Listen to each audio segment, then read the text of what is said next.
राधे राधे।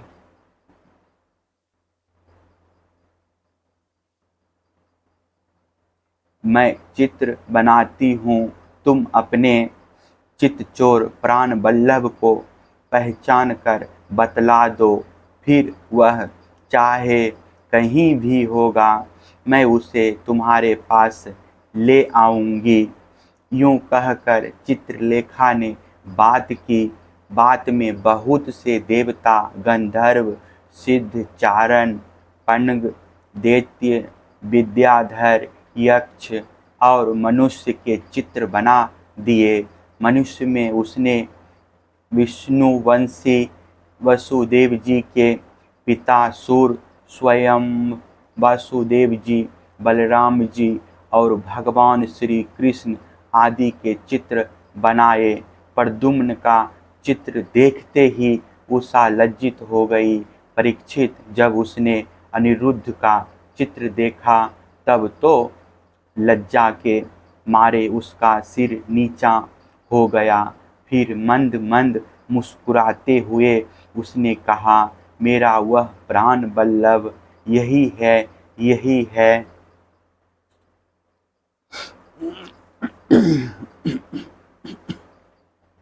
परीक्षित चित्रलेखा योगिनी थी। वह जान गई कि ये भगवान श्री कृष्ण के पौत्र हैं। अब वह आकाश मार्ग से रात्रि में ही भगवान श्री कृष्ण के द्वारा सुरक्षित द्वारकापुरी में पहुँची। वहाँ अनिरुद्ध जी बहुत ही सुंदर पलंग पर सो रहे थे। चित्रलेखा योग सिद्धि के प्रभाव से उन्हें उठाकर सोनितपुर ले आई और अपनी सखी उषा को उसके प्रियतम का दर्शन करा दिया। अपने परम सुंदर प्राण वल्लभ को पाकर आनंद की अधिकता से उसका मुख कमल प्रफुल्लित हो उठा और वह अनिरुद्ध जी के साथ अपने महल में विहार करने लगी। परीक्षित उसका अंतःपुर इतना सुरक्षित था कि उसकी ओर कोई पुरुष झांक तक नहीं सकता था। उषा का प्रेम दिन दुना रात चौगुना बढ़ता जा रहा था। वह बहुमूल्य वस्त्र, पुष्पों के हार, इत्र, फुलेल, धूप, दीप, आसन आदि सामग्रियों से सुमधुर पेय, पीने योग्य पदार्थ, दूध, शरबत आदि भोज्य, चबाकर खाने योग्य और भक्षण निगल जाने योग्य पदार्थों से तथा मनोहर वाणी एवं सेवा सुरभा से अनिरुद्ध जी का बड़ा सत्कार करती। उषा ने अपने प्रेम से उनके मन को अपने बस में कर लिया। अनिरुद्ध जी उस कन्या के अंतःपुर में छिपे रहकर अपने आप को भूल गए। उन्हें इस बात का भी पता न चला कि मुझे यहाँ आए कितने दिन बीत गए। परीक्षित युद्ध कुमार अनिरुद्ध जी के सहवास से उषा का कुंवारापन नष्ट हो चुका था। उसके शरीर पर ऐसे चिन्ह प्रकट हो गए जो स्पष्ट इस बात की सूचना दे रहे थे और जिन्हें किसी प्रकार छिपाया नहीं जा सकता था। उषा बहुत प्रसन्न भी रहने लगी। पहरेदारों ने समझ लिया कि इसका किसी न किसी पुरुष से संबंध अवश्य हो गया है। उन्होंने जाकर बानासुर से निवेदन किया, राजन, हम लोग आपकी अविवाहिता राजकुमारी का जैसा रंग ढंग देख रहे हैं, वह आपके कुल पर बट्टा लगाने वाला है। प्रभु, इसमें संदेह नहीं कि हम लोग बिना कर्म टूटे रात दिन महल का पहरा देते रहते हैं।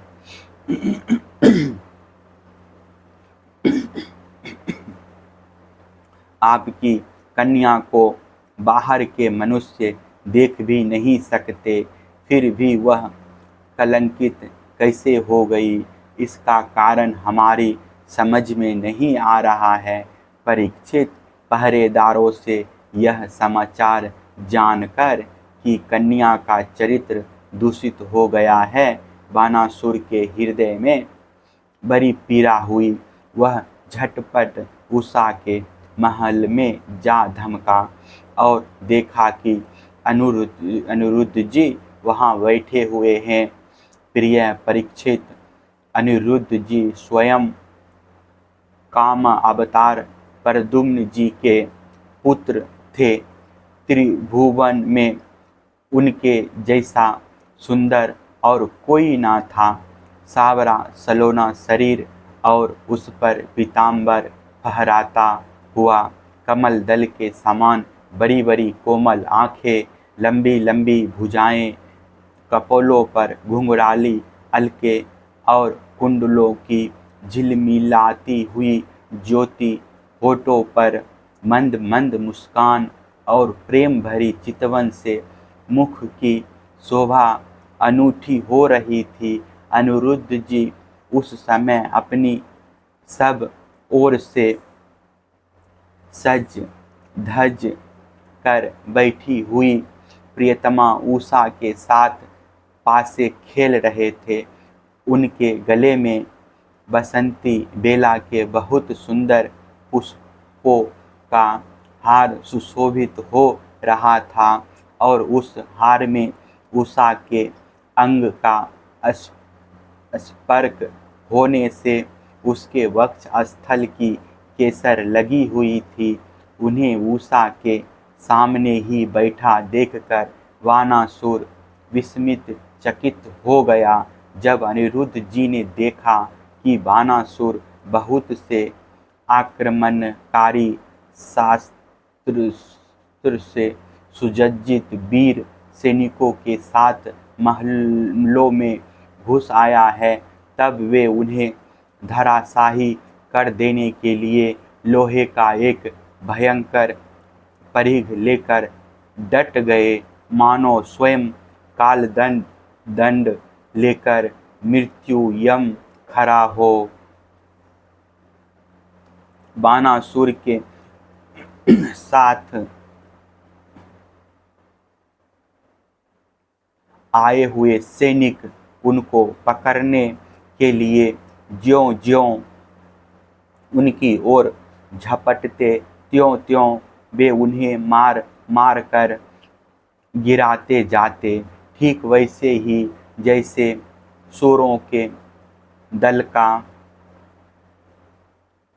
नायक कुत्तों को मार डाले। अनिरुद्ध जी की चोट से उन सैनिकों के सिर, भुजा, जंघा आदि अंग टूट फूट गए और वे महलों से निकल भागे। जब बलि बानासुर ने देखा कि यह तो मेरी सारी सेना का संहार कर रहा है, तब वह क्रोध से तिलमिला उठा और उसने नागपाश से उन्हें बांध लिया।